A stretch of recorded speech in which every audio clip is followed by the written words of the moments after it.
Assalamualaikum warahmatullahi wabarakatuh. Perkenalkan,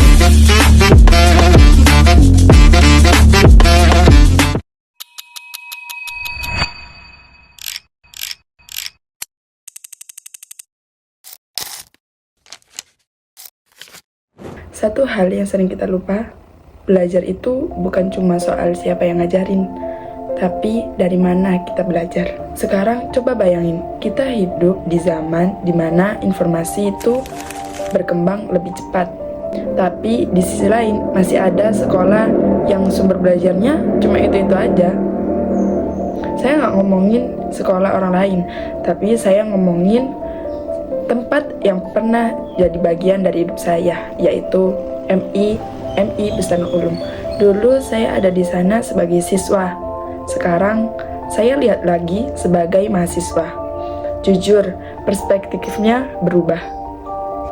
Dulu perpustakaan itu jadi salah satu andalan, tempat yang tenang, lumayan nyaman, dan jadi opsi kalau kita mau cari tambahan selain buku paket. Tapi kalau dipikir sekarang, koleksi bukunya ya gitu-gitu aja. Bahkan bisa dibilang banyak yang gak berubah sejak saya masih sekolah.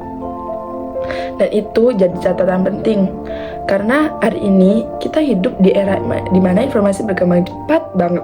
Tapi kalau sumber belajarnya masih sama seperti bertahun-tahun lalu, otomatis ada gap. Apa yang dipelajari siswa bisa jadi gak relevan dengan kondisi sekarang. Tapi bukan berarti semuanya itu negatif. Ada hal yang menurut saya tetap kuat dari MI saya, semangat belajar siswanya dan usaha guru-gurunya. Dengan keterbatasan yang ada, mereka tetap jalan, papan tulis, buku paket, penjelasan langsung, itu masih jadi core dari pembelajaran. Dan kalau gurunya kreatif, itu sebenarnya masih bisa efektif. Selain itu, sekarang juga mulai terlihat adanya penambahan jumlah guru. Ini jadi perkembangan yang cukup signifikan. Dan jumlah guru yang lebih banyak, pembelajaran bisa jadi lebih terfokus.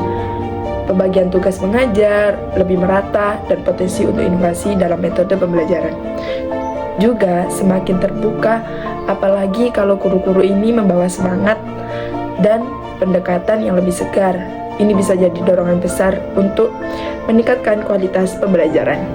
Menariknya, sekarang sudah mulai ada perubahan.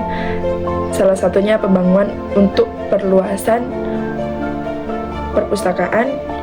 Ini langkah yang menurut saya penting banget. Artinya ada kesadaran bahwa fasilitas belajar itu perlu ditingkatkan. Tapi pertanyaannya, apakah cukup hanya memperluas ruang? Karena yang lebih penting bukan cuma luasnya, tapi isinya. Kalau bukunya masih itu aja, ya problemnya belum selesai. Perlu ada update koleksi, mungkin juga mulai masuk ke arah digital, akses internet, media interaktif, atau sumber belajar lain yang lebih relevan dengan zaman sekarang. Karena realitanya, keterbatasan teknologi menjadi salah satu kelemahan. Di saat sekolah lain menggunakan media digital, di sini masih cukup terbatas, dan itu berpengaruh ke pengalaman belajar siswa. Jadi kalau disimpulkan, MI Bustanul Ulum itu masih punya fondasi yang kuat. Dari semangat belajar sampai peran guru, yang sekarang juga semakin bertambah jumlahnya. Tapi di sisi lain ada PR besar di bagian sumber dan media pembelajaran, terutama soal update informasi dan pemanfaatan teknologi. Pembangunan perpustakaan jadi sinyal positif. Tinggal bagaimana ke depannya itu benar-benar dimaksimalkan, bukan cuma bangunan baru, tapi jadi pusat belajar yang relevan dengan kebutuhan zaman.